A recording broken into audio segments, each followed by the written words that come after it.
Hey Cheryl and Jeremy, I'm just going to give you a little update here on where we're at with the bathroom disaster 2011. So I have the place completely gutted, all the way down to the studs. There's still a little bit of leftover drywall because I can only throw out so much each week.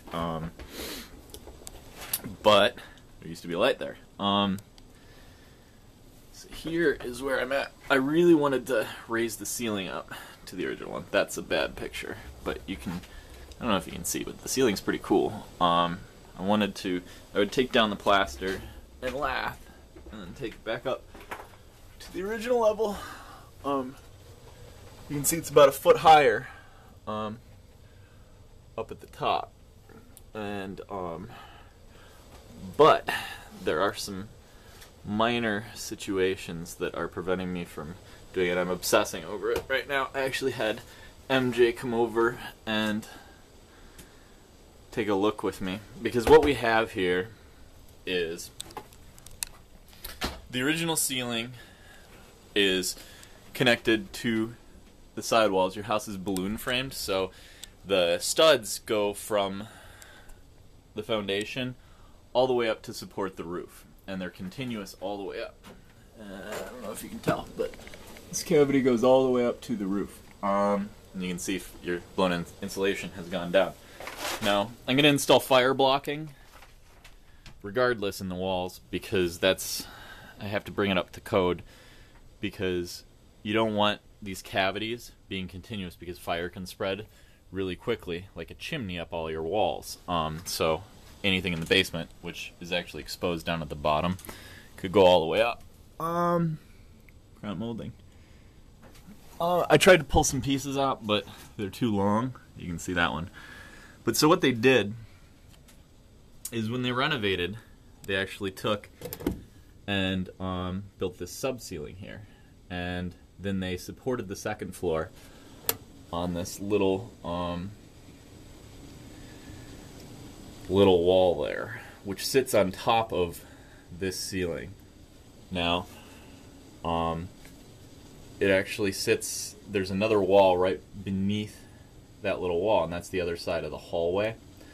And I was hoping that I would just be able to take out these pieces here, so you could see, so we could just take the ceiling, I could bring it up here, pull down the plaster and lath and replace it with drywall, and make it look the original, and be the original height.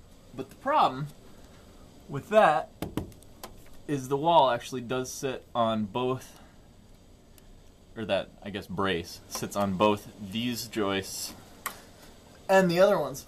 And I was thinking that it's just sitting on this wall, but I don't know if you can tell, there's light. So these joists are actually supporting the second floor, and they're not sitting on this wall here, so I can't just cut them out because they're hung all the way on the side there, which is unfortunate, because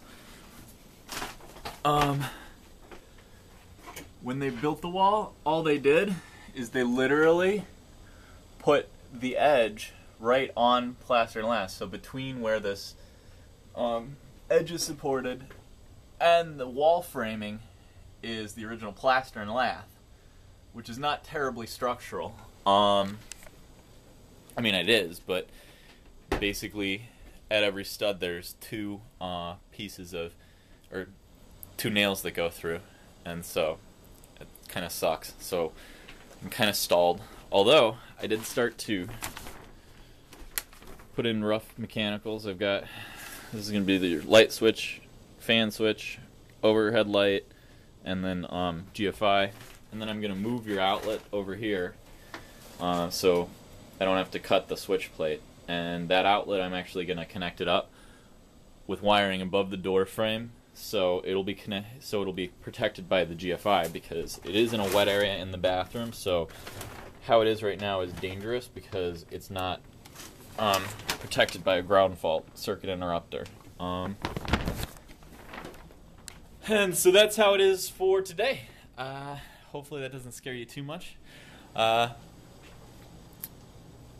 oh yeah. While I have it open, I could add a light in here in the hallway if you want. It looks like there was one at one point, and I don't know if you took that out because I noticed that those wires were just sitting right there above that, and I didn't know if you didn't like a hallway light or what. But you know, if you want one, I can add one in this hallway pretty easily since I do have the ceiling opened up. But you'll have to let me know. Speak now or forever hold your peace.